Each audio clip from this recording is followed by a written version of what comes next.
is inclined to agree with the recommendations of the people in probation, which means to deny probation and sentence the defendant to a substantial state prison term, except one question I have is should count 3 and its PC 452.1 allegation be stayed per Penal Code Section 654. It appears to the court that there's a strong possibility that it should be, that this involves the same course of conduct, and I'll be asking each side to address that in their arguments. I read the people's argument on that, but if they could address that further, that would be helpful.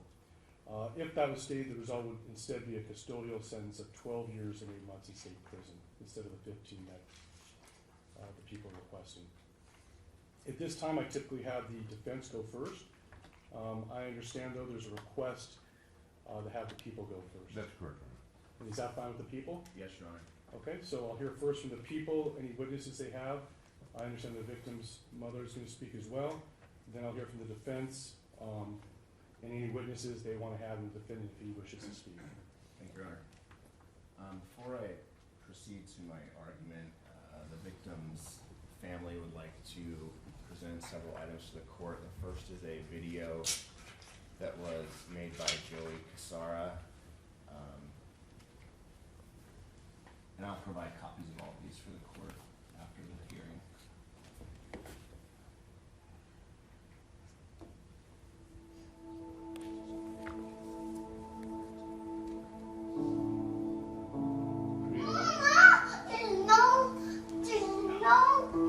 Mama. What? The only remote is to turn it on. The first remote is to go to the shows, and I lost it, so I can't do anything, Mama. All right. Bella and Lisa are riding their new bikes. Oh, you did it! So proud of you, Papa Sesaboo. I can't jump. Good job, Christos. Whoa, you're good, Bella. Yeah.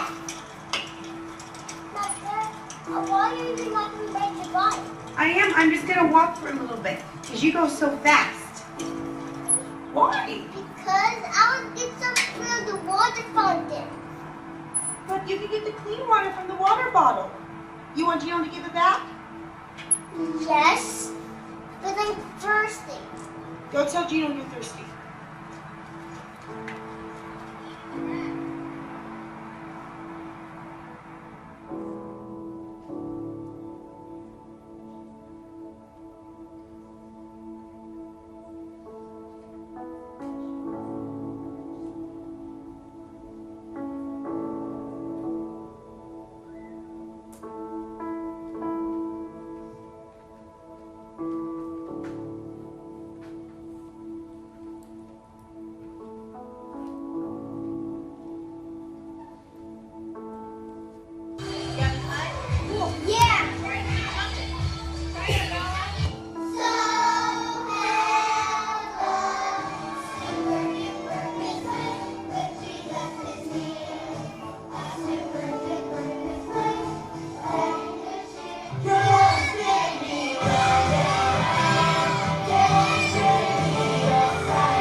that upstairs? No, you!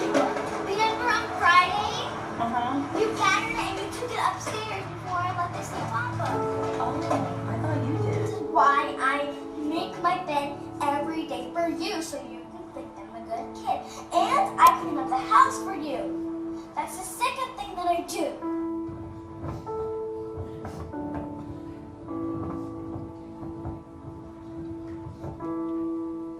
I check it once, then I check it twice. Oh, look what you made me do.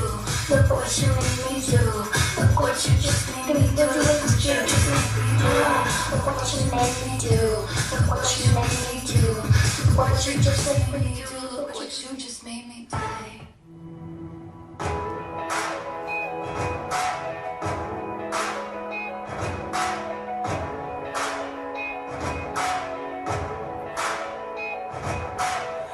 This world is not what it was meant to be. All this pain, all this suffering. There's a better place waiting for me in heaven.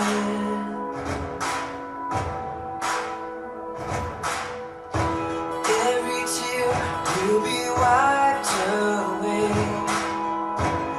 Every sorrow and sin erased.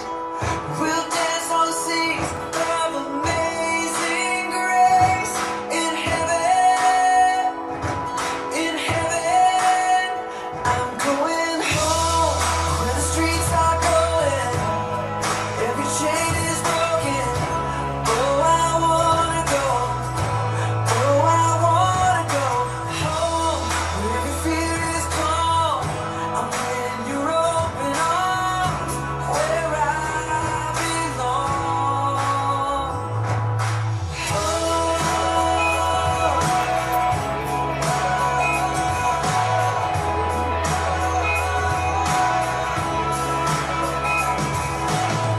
Lay down my burdens, I lay down my past. I run to Jesus, no turning back. Thank God Almighty, I'll be free at last. In heaven, in heaven. I'm going home where the streets are golden. Every chain is broken. Oh, I wanna go. Oh, I wanna go home where every fear is gone. I'm in your open arms where I belong. Blinded eyes will finally see. The dead will rise on the shores of eternity. The drum will sound, the angels will sing. Hallelujah, hallelujah. I am going home where the streets are golden. Every chain is broken. Oh, I wanna go. Oh, I wanna go home where every fear is gone. I'm in your open arms where I belong. Where I belong. I'm going home. I'm going home. I'm on my way home. I'm going home.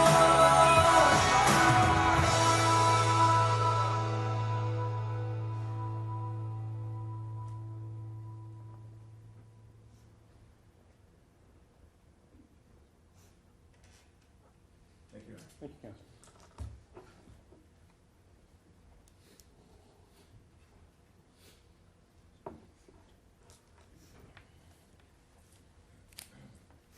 The victim's sister, Mariah, would like to make a statement.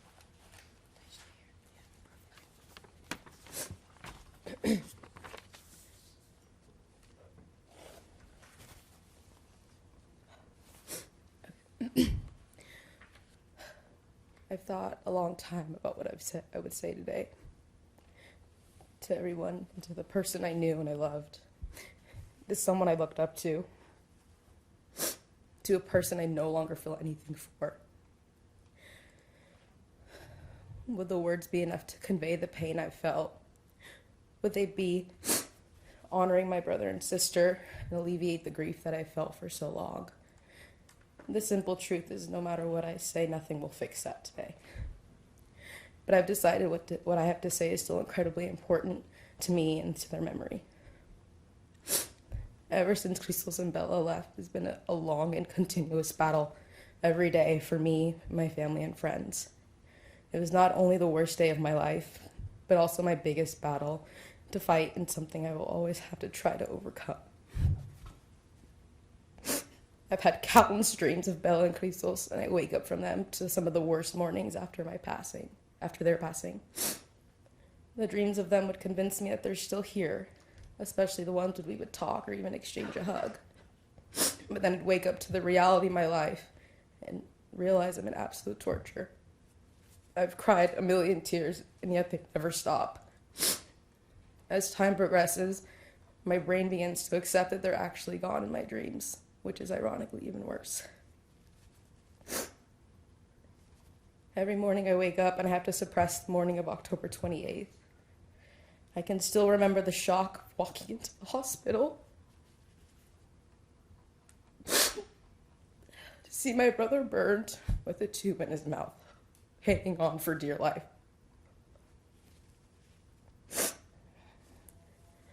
I've had to push the image of him out of my head to simply start my day. The image is so vivid, and I know it's something I'll never forget, no matter how hard I try. I obsess over all the circumstances that could have been different and the changes that could have been made.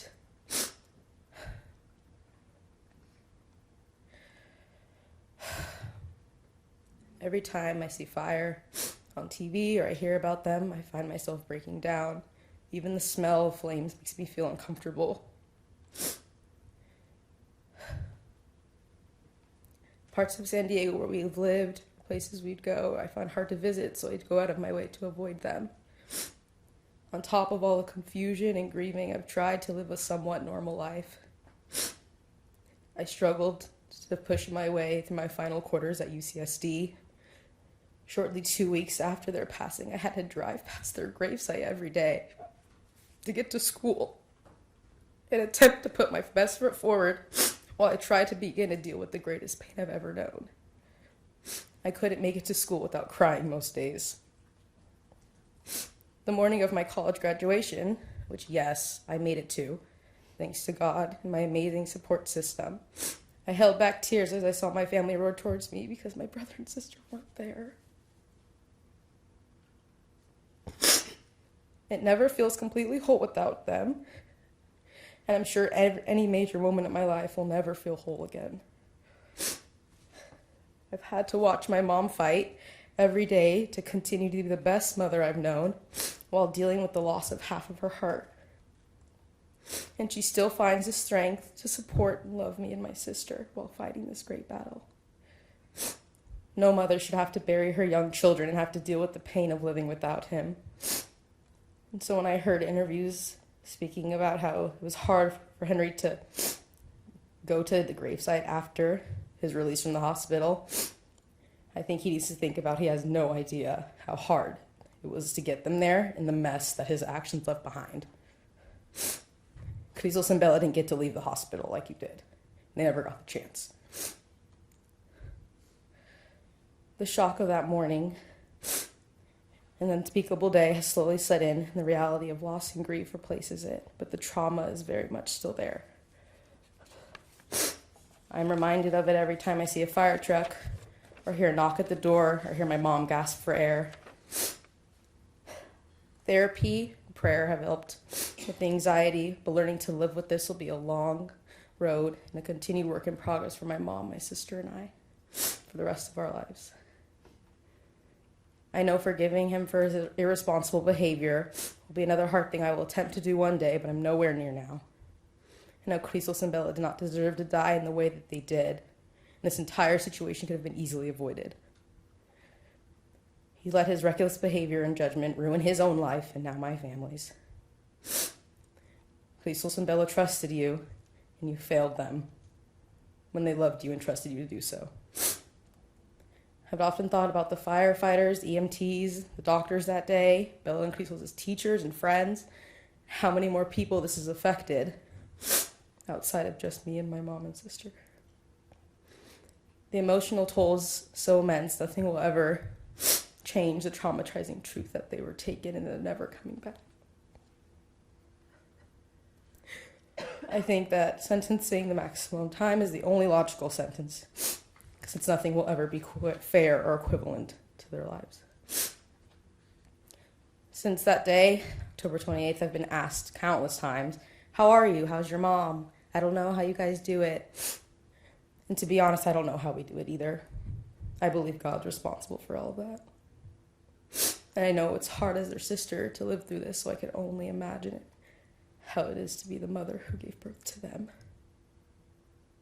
It's hard to explain the roller coaster of emotions that we've had to deal with. And on top of that, come here and relive it all over and over again. Creasel's and Bella were the most beautiful brother and sister. They were gentle and they were kind. They were always exceedingly happy in such a confusing and sometimes dark world. But the love of God shone through them everywhere they went. I know they're with God now, and I know they'll always be by my side. I can't believe I'll never get to ask them how their day at school was, joke around about my fear of scary movies, or hear them call me Yaya.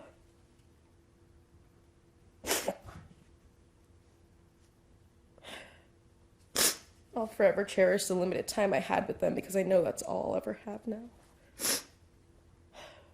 But for them, I will live strongly and courageously,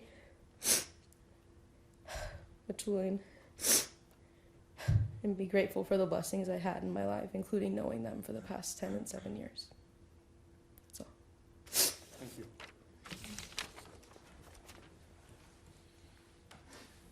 Thank you, Anna. The children's mother would like to make a statement.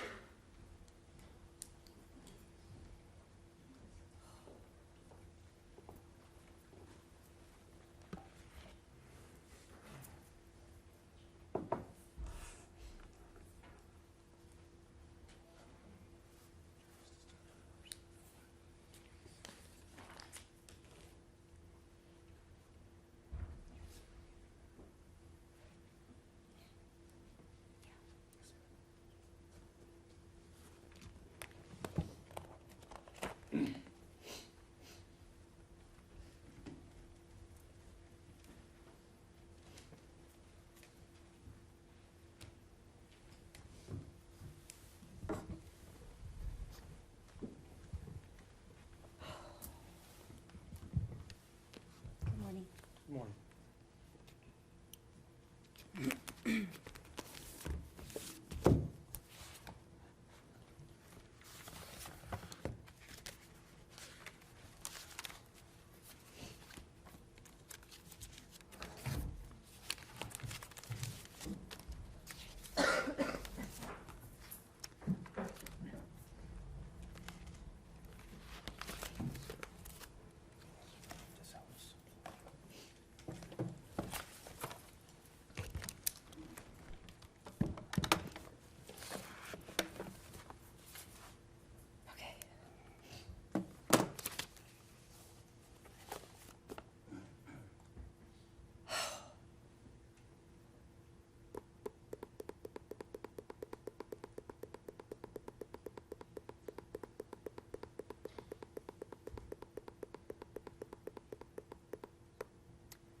First off, I'm going to say, I've stared at you every single day that I had to set foot in this courtroom, and not once did you look back. Not once did you say sorry. Not once did you apologize for your actions. I told you countlessly this was going to happen. I told you countlessly that you are not above the law. You are not God. You're not above anything. I told you countlessly. I told you that if you continued on this path of your reckless behavior, something bad was going to happen. And guess what it did? Twofold. Those kids are gone. You took my children, the children that you gave me, the children that I sacrificed, 6 miscarriaged my body for. 6 I went through to give you those kids. Countless times at the doctors getting poked and pricked. 6. And you took them away within 12 hours. I dropped those kids off to you. We asked you countless times, did you want us to take them that day? And you said no. And I don't understand how you went to the carnival that day and everyone saw that you were Henry and you were fine. You put on your facade of the doting dad. You walked around. They were laughing. They were happy. I don't understand it. But I do understand it because I know where it all comes from. So let's start at the beginning. Picture number 1. Here we go. This is me. 4 tumors, left breast. I decided to have a double mastectomy in order to save my life for my children. Because you know that we were slowly watching my mom die, who had stage 4 inflammatory HER2. So I decided, even though I could have just taken the tumors out, it was only the beginning, it was stage 0, I could have been fine, I didn't. I decided to sacrifice my body and myself for my children. So I cut them off. No big deal, right? But it was a big deal to you. You couldn't handle it, as you would say. Don't shake your head, you did. You're lying! I'm not lying. How dare you lie? How dare you? Oh, How let's dare go. you lie? Let's go. I have proof. Ma'am, sir, This is about the children. Sir? Why are you doing this? sir, you're gonna have a chance to address the court. Okay, please continue. So, at the beginning of this journey, he couldn't handle it. We're going back, I'm answering your question, Newhart, of you said he just started drinking or whatever. No, he drinks. He drinks a lot. When I had this, he couldn't take it. So he would drink every night. He would pass out. He would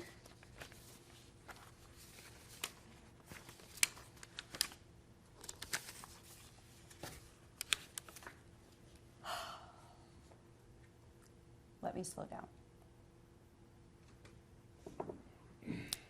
The first week he was good. He would help me with the bandages, help me clean up whatever I needed to clean up the tubes or whatever, but I saw the disgust in his face as he did. So therefore I told him he didn't have to help me anymore. When I told him that, he didn't. Next slide. So then came Bella. Bella, who wanted to be a doctor, she would come down and she would help me change my bandages. She would help me with all of my tubes at just 3 years old. She didn't flinch. It didn't bother her. But it bothered you. Next slide.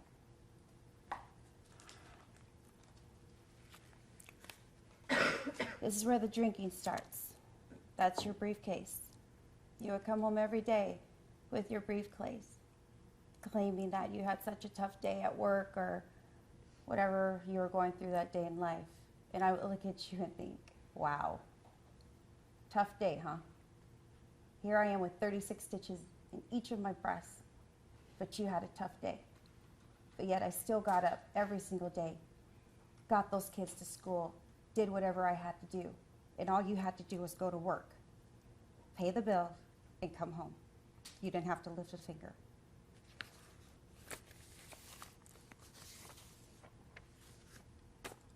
when it got to a point where you started cheating, I started self-medicating myself heavily with all the antidepressants and drugs that the doctor gave me to deal with my double mastectomy. I started to wake up and see text messages of different women in your phone. And when confronting you, you would just lie to me and say, it's all in your head. You made my family believe that I was crazy. You made me believe that I was crazy. And you made me believe that I was, like, this was all a figment of my imagination. As far as me lying, here's the text messages. Here's the pictures, if you care to look. This is proof. I am not a bitter ex-wife. I am not trying to make you look bad. It's just called the truth. The truth. See those pictures? Yes, you can. This is the one at 2:30 in the morning. Hey, what do you think about this girl? I've already asked her what she thinks about you. She says you're attractive. Her name is Michelle Flores, under my friends list. Let me know. 2:08 in the morning. This is your phone. I get on the phone at 2:30 and say, tell her he's effing married and don't try to set my husband up with any of your whores that you call friends. How about that? Here, we were separated at that time. We were not separated at this Okay, time. we were. It doesn't matter. Hold There on. you go. Both? I'm not here to argue with you. I'm Ma'am? just speaking my truth. Ma'am, I obviously want to give you your time to make your statement. Okay. Don't respond to him, sir. You're going to get a chance to speak as well. You can respond to anything you want at that time, okay? Sorry, Your Honor. Okay, understand. Okay. So here's that. It goes from cheating to sex apps. There's that. Then there was one point in the trial where Newhart said, which one? Go to the next slide, please. That you really didn't drink a lot or much. And that's not true because this was your briefcase and that was your Xanax. You would come home and self-medicate yourself at night in order, as you say, to go to sleep and fight your demons, your childhood demons that you brought into the household in our family. Next slide. Most of those nights, that's how I found you, with your drink by your side. You passed out on the couch. Next slide. The fight.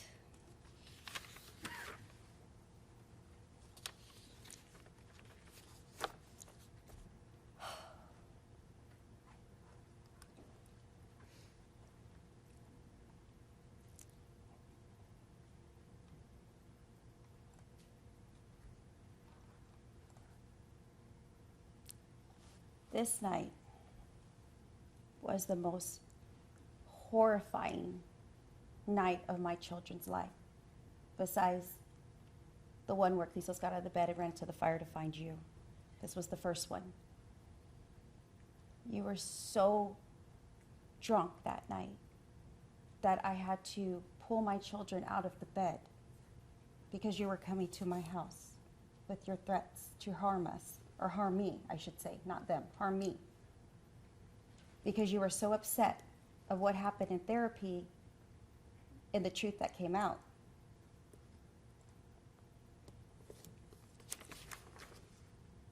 I drank, I was selfish, I hid behind my education, I made myself to be my own victim. I did it all. I neglected my wife, my family, I took my stepdaughters for granted, I didn't believe in Jesus at times, I've sinned, I know, but I am here, humbling, loving, I am here. Those were your words over and over again. Here's your text message, Henry Lopez. This night, we got into a fight about, I believe, the mortgage, because the mortgage was not paid, right? Oh no, that was another fight. I'm sorry, this was still the same fight. of what happened in therapy and how you said, And you threatened to take the kids away, and you attacked me first. how did I attack you? Actually, both parties, Okay, make your statements. well, let's get to the point of Henry's a good boy. Henry does no wrong, and this was Henry's first mistake. First of all, we're going to revisit the time that you got so drunk, you got into an argument with Mariah, and you attacked her about her race. You attacked a teenager about how she was a terrorist and told her to F you, and then we got into a fight, you pushed me, and we fought. You said, yes, I did get ugly. I'm not going to hide that. Second incident, the Christmas party. You got so drunk that you swung at me in the truck, and if I wouldn't have moved quick enough, my jaw would have been shattered. You said, I've dedicated my life to God. I'm trying. Number 3, when I was pregnant with Christos, you were so mad because I caught you talking to your ex-girlfriend that you dragged me on the door of your red truck when I was trying to have you stay and talk to me. Number 4, you got so drunk one night at the Sabre Hill apartment that you shoved me around, slammed me against the travertine tile so bad that I had bruises up and down my arms. Then you proceeded to choke me so loud that the neighbors had to call the cops. But yet you were never abusive. Yes, Kia, I was selfish and I was stupid. Number 5, did you forget the time that you got so angry at Christos for crying? He was only a year and a half, throwing a fit in the store, and once we got to the car, you grabbed him by his shirt and asked him, what the hell is your problem? It's right here. These are your text messages. I have a lot more when you were drunk. Maybe you need to change your therapist because yours is not working. You say, I have hurt you all. I know. I had to look deep inside and finally admit that of what I've become. Your text messages. Next slide. That's the bite on my hand when you were attacking me on the side of the truck as Christos stood outside of the truck screaming, and Bella had wrapped her little arm around my neck, screamed at you with her hand out and says, leave my mama alone. But you were so enraged, you kept going. Next slide. Top picture is where finally when Bella would not let me go to get up to defend myself in the truck that night, you took your shoe, the heel of your shoe, and you slammed it into my thigh. But yet you were never abusive. Next slide. This was the last day.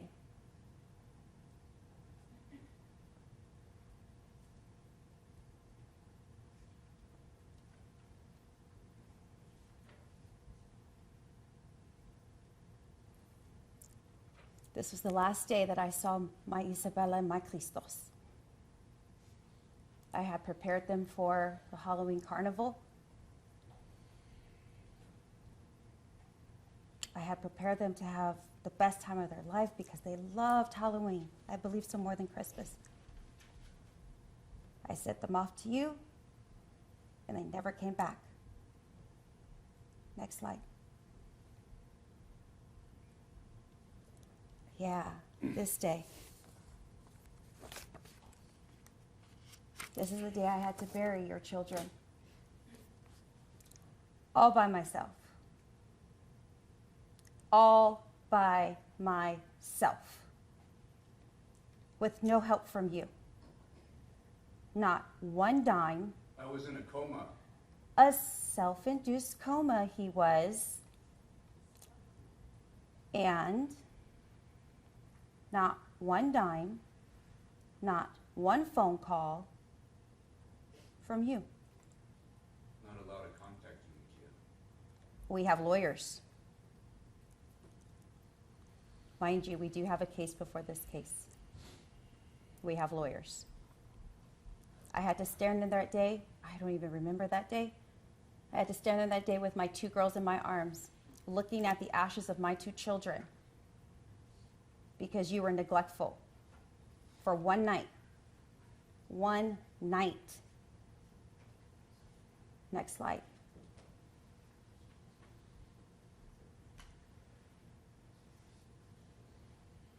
This was the next.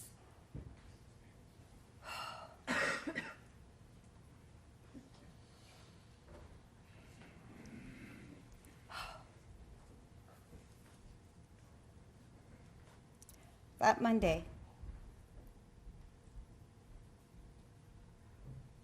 I had to deal with the fact that, and the reality, that I will never have these car rides again. This is usually our car rides to school.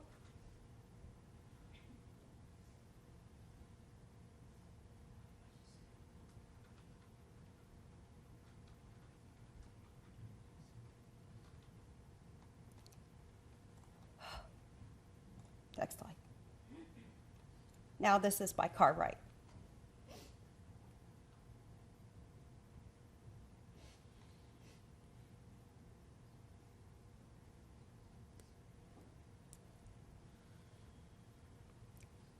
This is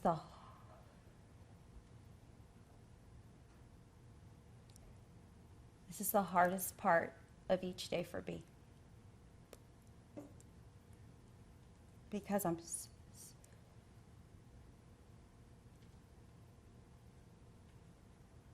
so used to my routine with my children that now I'm lost.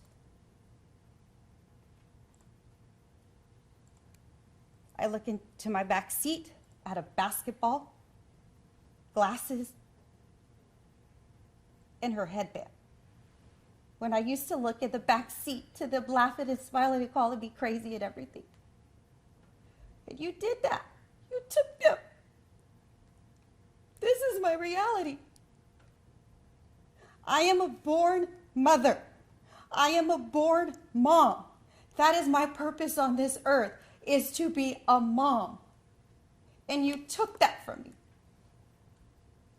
I don't know what to do on a daily basis. I go crazy at 2:30 each day because I cannot go and get my kids from school like any other normal mom. I look in the backseat of my car and there is a basketball. And that's my image every day. And you took that.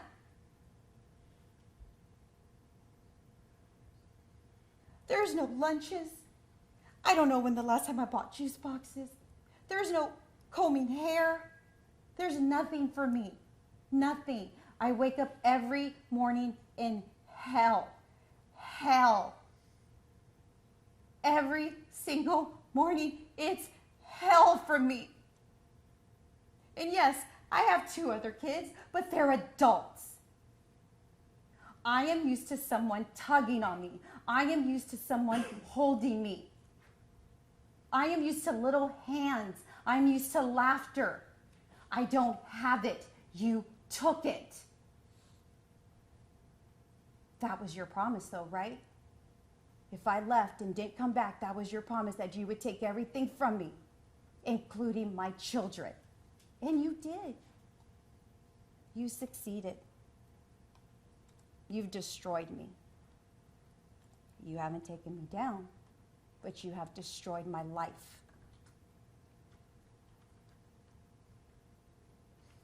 Let me play something for you.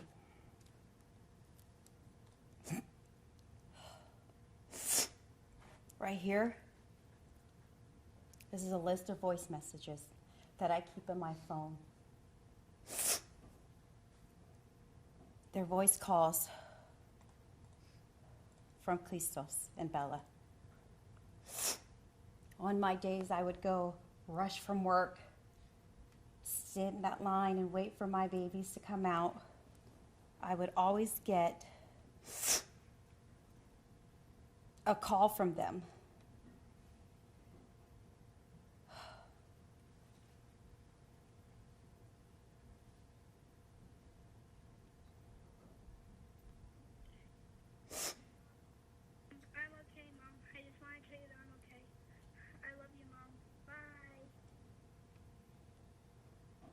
Okay, I'm gonna replay that one again. Let's go back a little bit. This is the night that you had called and threatened and yelled at me.